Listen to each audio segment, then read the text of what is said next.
Hello and welcome to the Asian game here at the FIFA Women's World Cup 2023, where of course all our coverage is sponsored by our good friends at SMC, and we thank them enormously for supporting us throughout this campaign. It's a campaign that has ended for Japan after their narrow 2-1 loss to Sweden over in Auckland today.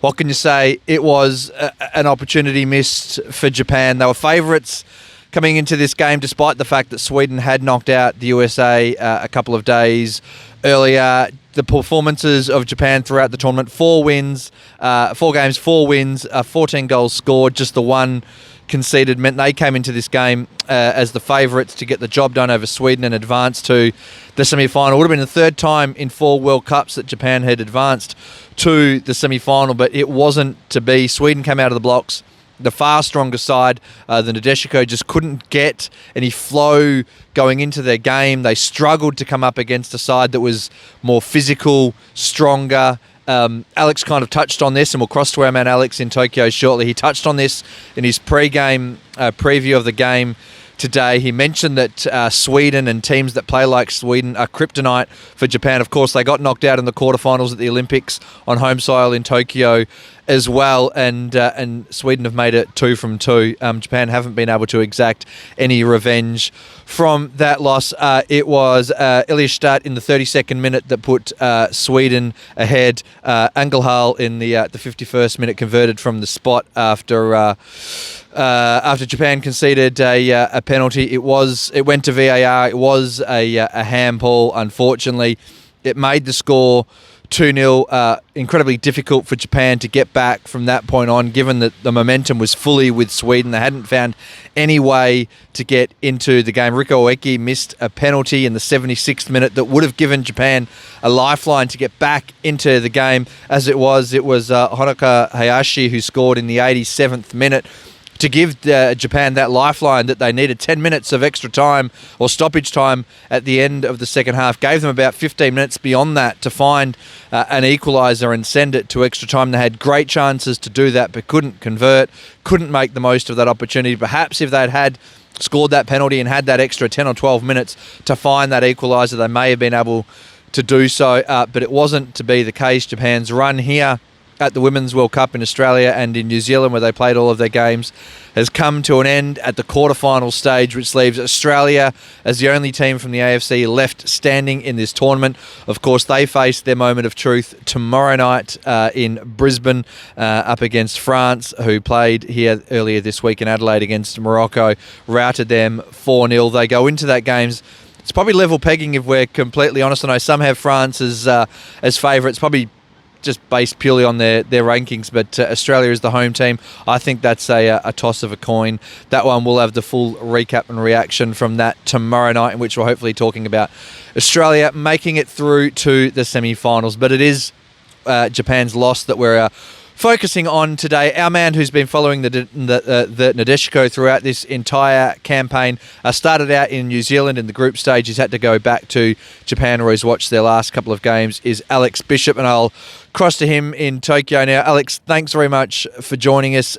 Disappointing day. There'd been some momentum slowly building in Japan. I know there was a watch party that the JFA put on today. If they'd been able to get through, who knows what would have happened for the semi-final. It's a couple of hours now after the game. I don't know about you, but I'm still feeling flat after that one. Yeah, well, first of all, it's good to be back. I only wish it was under more positive circumstances. It's for sure it's a disappointing performance, a disappointing result today. Japan go out after looking so impressive in the early stages of the tournament.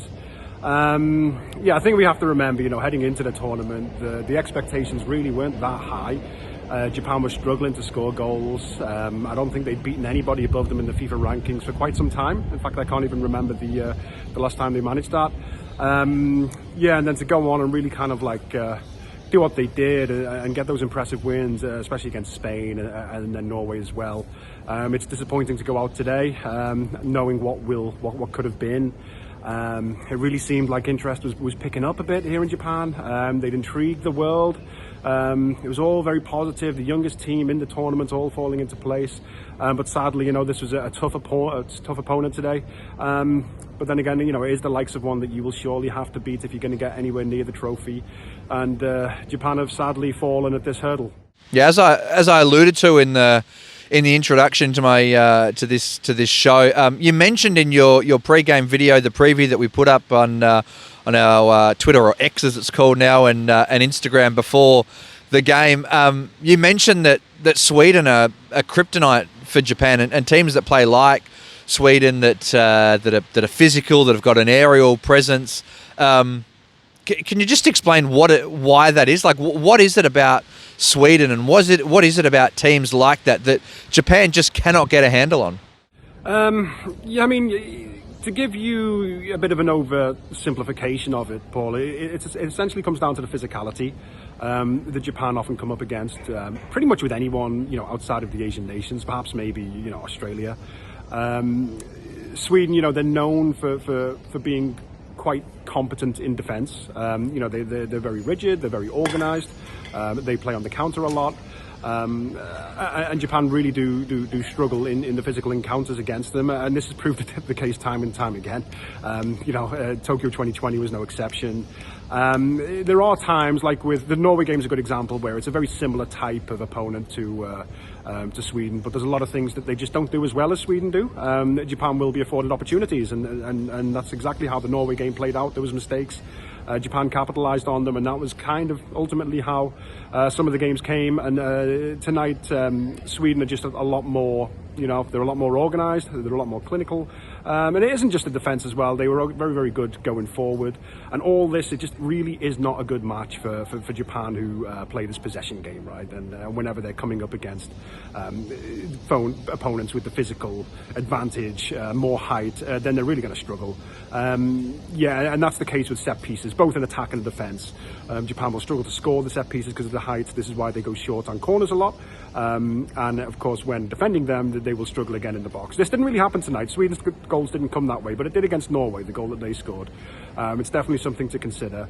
And just in sum, it's a very, very poor match from a Japan perspective. And personally, I would take any other opponent in this competition over Sweden, it has to be said. And I think that's going to be the next step moving forward. This is why I call it the Scandinavian conundrum. We have to see if Japan can really overcome this somehow. Ikeda, can he put together an approach, a system that will beat this? But full credit for Sweden. It's not just about defending and being physical. They did have a really clear tactical game plan tonight. Not just defending, but in scoring goals. The midfield was absolutely flooded at times, and Japan just couldn't get through. For the first 70 minutes, of course. I'm sure we're going to come onto how the game played out a little bit later on.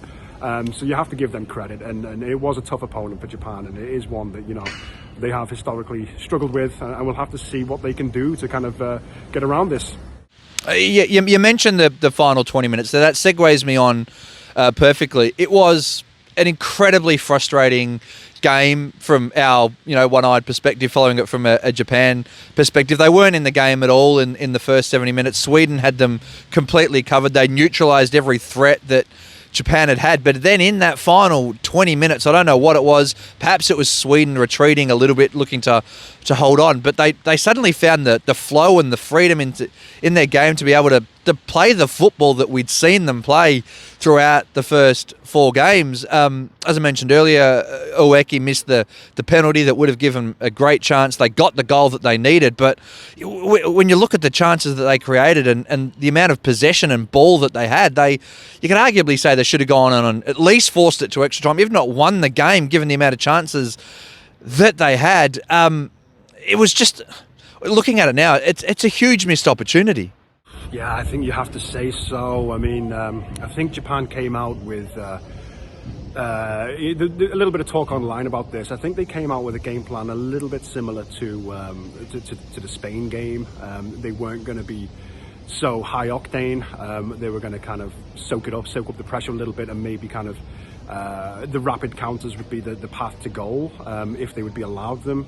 I don't think it worked at all. Whatever the game plan was for the first 70 minutes, as you said, really produced nothing, basically. I don't think there was a shot on target for the longest time, from Japan at least.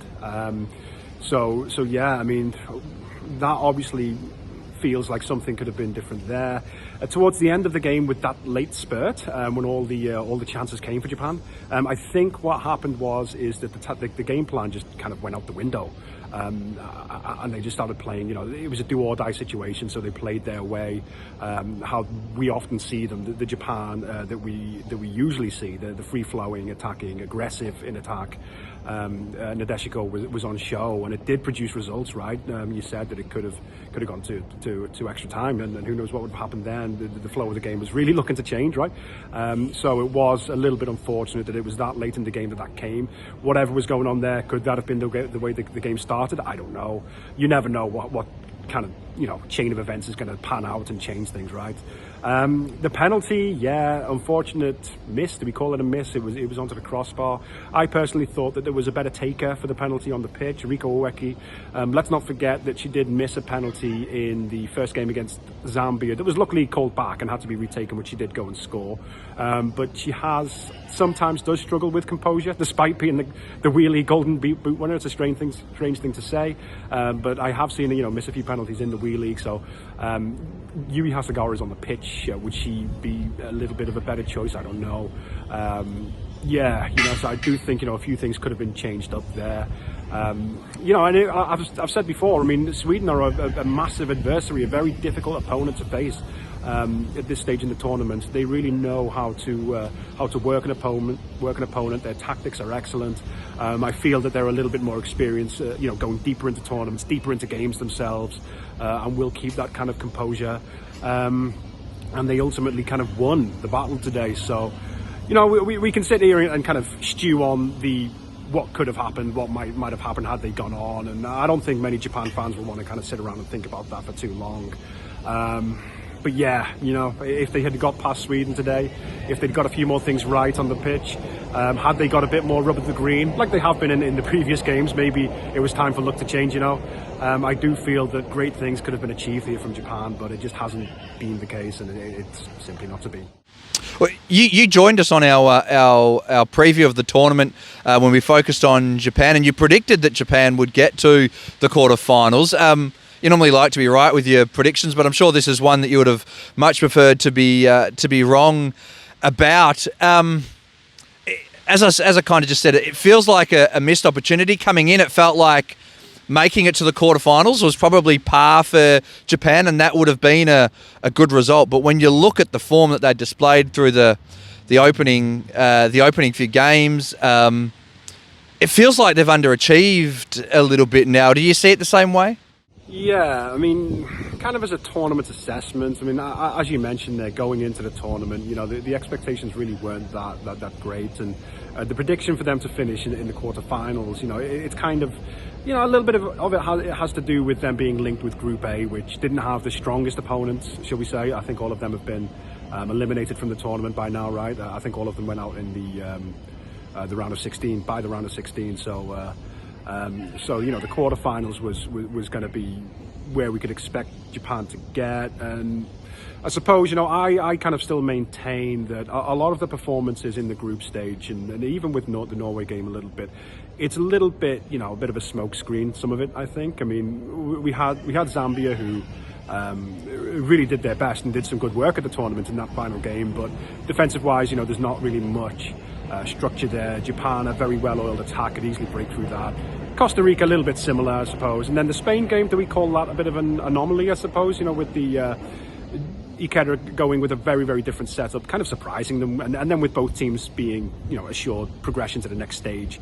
I'm not sure exactly if we should really, all said and done, read that much into that, but it did turn a few heads, I thought, and we did see that this is a competent team that is now capable of scoring goals, which is what they were doing.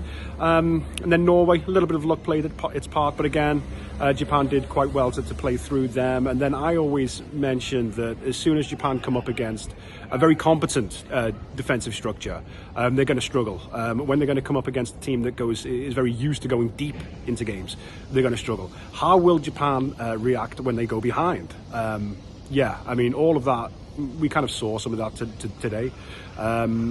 So I think, it's with what we saw in the group stage games, we've come to expect a little bit more from them. We've had people tipping them to go on and win the whole thing. Kind of a strong claim. There's a lot of hype around them, so yeah, it is a bit disappointment. It feels like a little bit of an underachievement now. But if we go back to the expectations before the tournament, then I would say no. I think this is quite a good. It does kind of unsatisfying the way it played out, but I do think we can evaluate it as a reasonable tournament, and I'm sure that the JFA, they will also conclude in a similar manner. I don't think there'll be any kind of change in leadership. Ikeda will still be in charge. He will take the squad to the Olympics should they qualify. So yeah, that's kind of how I'd say. And you mentioned par for the course. It's about that, I think, and that would be how I'd put it. Futoshi Ikeda made one change coming into this side, and it was a big one. He left Jun Endo out of the side, who I think has been one of Japan's best throughout the entire tournament. And I think she was missed today. When you look at that performance, when she was able to come on in the second half, and when Japan were able to get control of the game, so much of what they did came down her left-hand side. It's her ability to kind of link up with the attack, to get in behind the defence, to put the balls into the box, the dangerous crosses and the cutbacks. She provides something that they were missing throughout that game. It's easy in hindsight. Hindsight's always 2020. But did Ikeda pull the wrong lever in leaving her out of the side, do you think? Yeah, it's a very good question, and it's a decision I don't fully understand, to be honest. I can only think that it has to do with her minutes being managed or something like this. She's done a lot of work, covered a lot of distance for Japan over this tournament. She did go into the tournament injured, right? We kind of had a few concerns as to whether or not she was actually going to make the squad, make the 23, or be pulled out of the 23 with a reserve player coming in. She's been crucial in Japan's wing play when they do play down the flank like that. She's also scored, right? I think she actually got off the mark quite quickly against Zambia. So just bringing her on for the 45 minutes, we can only think it's a mistake, right? So, yeah, I mean, the player he went with, Hina Sugita, she's by no means, of much less quality. She's a very formidable player, very, very good technical player. But Endo just seems to be fitting really well into the side, and things seem to be working well when she plays. And the proof is in the pudding with that one tonight. So I'm a little bit bewildered by that one. But like you say, everything's clear in hindsight. And just finally, broad picture stuff now. How do we look back and assess the Nadeshiko at this World Cup? You were there, as I said, in the group stage in New Zealand, so you got to see them up close and personal in New Zealand. As I said, we kind of expected that perhaps quarterfinal would be par, but it kind of feels like a missed opportunity now that they haven't gone further. So how do we assess their performance overall now that they are eliminated from the tournament? And we touched on this in our tournament preview as well, and you kind of mentioned that for the WE League to sort of kind of build some momentum, that they'd need a good performance in a tournament like a World Cup. Has this done enough to spark the interest that you expect to see some sort of positive flow on for the W League after this? How do we assess it, just broadly and generally, this campaign for the Nadeshiko? Yeah, so just touching on the momentum thing first, and keeping this run of form going. One thing that I think we should really kind of give Ikeda credit for since coming in as Japan boss was his kind of his opinion on players, domestic-based players in Japan going overseas and playing in the big leagues of women's football. Excuse me. Under the previous regime with Takakura, hers was a plan, a strategy, and a consensus to not have players do that. They'd have to stay in Japan because she'd want easy access for training and friendlies, practice matches, all this kind of stuff. And it is even said that if a player would pursue a career overseas, they'd risk their place in the national team would be at risk, except for some of the more senior players, Saki Kumagai, this kind of thing. He kind of lifted those shackles, and he's encouraged it. He recognised that the pace and the acceleration of the women's game overseas is just far too much for Japan at this moment. So our players should go over there, learn the game over there, get exposure to the types of players who have beaten Japan tonight, and this will be one way that Japan can maintain pace. So that is one thing that I think should continue. We can imagine a lot of the some of the younger players to get some kind of interesting moves. Hinata Miyazawa would be one, of course. Aoba Fujino, we can expect excuse me, the big players, the big teams to come in for those players in the transfer market. So that will be a step in the right direction. There's also a lot of players who didn't really make the squad, who didn't make the squad at all, the 23-member squad, who are playing in the WE League, who've done very well. So he might want to consider a few more options as well, if he's going to come up with like an alternative plan B tactic, the likes of which that could beat Sweden or a team like that. So that is definitely something that should continue. I don't think the tactics should be changed too much. I think this three at the back thing is here to stay. I think it really does allow Japan to play their best football, and I think there is a lot of proof of that that we've seen. So the WE League is kind of an interesting one at the moment. We're seeing some. I think we spoke before, Paul, right, about some of the interesting moves that we're seeing, especially some of the foreign players coming into the WE League, which is there's always been a few foreign players, but we've seen quite a good influx. Players from Southeast Asia, some players from Spain, and even 2 Spanish coaches as well. So we're getting quite a bit of international influence here in Japan. So it's going to be interesting to see how that's going to pan out. In the past, the language barrier, the cultural barrier, the lack of money involved in the domestic league here in Japan has kind of stopped that kind of thing from happening. But I've long argued that is definitely what should happen, is to get the players from a much earlier stage in the development cycle used to some of the international concepts of football and playing different ways and this kind of thing. So that is a very welcome thing that we're seeing coming through right now, and that is definitely something that should continue, I think, and really will help develop these players. In terms of interest of where they've come, where Japan came in the tournament, the quarterfinal finish, and what it will do for public interest in the women's game here. Will there be a big rejuvenation of support for the Nadeshiko here in Japan? There's a lot. It seems there's a lot overseas, but here in Japan, it seems they really struggle to get the support of the masses. I think that there definitely it does leave a little something. This I was in one of the pub I was in today to watch the game, the Footnick. It's a very hot area, hot spot for football fans to go get together, have a beer and watch the game, this kind of thing. And it was quite full. I got speaking to a few fans, and indeed it was quite full of people enjoying, and people really learn. There's not many people know the team really well, the Japan team really well. The knowledge isn't super deep, but they are coming to learn the characters, learning who the star players are and things like that. They were there with some of the Nadeshiko merch and this kind of thing, so it was kind of warming to see that, kind of encouraging to see that today. And you can just only hope, or only think that had they reached the semi-final, it would have done a lot more. That would have only kind of developed and grown. There'd be a lot more interest, a lot more of these watch parties going on. So a quarter-final exit, sadly, in Japan, it doesn't do too much to raise interest. There's no interest in the group stages, pretty much. Maybe a little bit when they get to the knockout rounds, and when it looks like they have a chance of winning it, that's when the fans really kind of come out the woodwork, for want of a better word. So maybe something is, there is something a bit kind of missing, a bit regrettable about the exit today. But I do think in some way it has kind of helped a bit, gain the interest, grab a bit of interest about the women's game, and maybe with the WE League. I think it's going to be on the WE League now to kind of, whatever has been achieved at this World Cup, to really kind of take hold of that, use that to promote their own competition. And there has, Naomi Kawasumi's come back to the WE League. She was a part of the 2011 squad. She was over in the States at Gotham, and she's come over to Albirex Niigata, which is something I've always thought would really help. Get some of these heroes back in the WE League. The standard's enough for, when a player's getting a little bit older, they can come and play here. That would really help get, some of the people who might remember the 2011 World Cup win interested in the local league, interested in the WE League. So that's quite promising.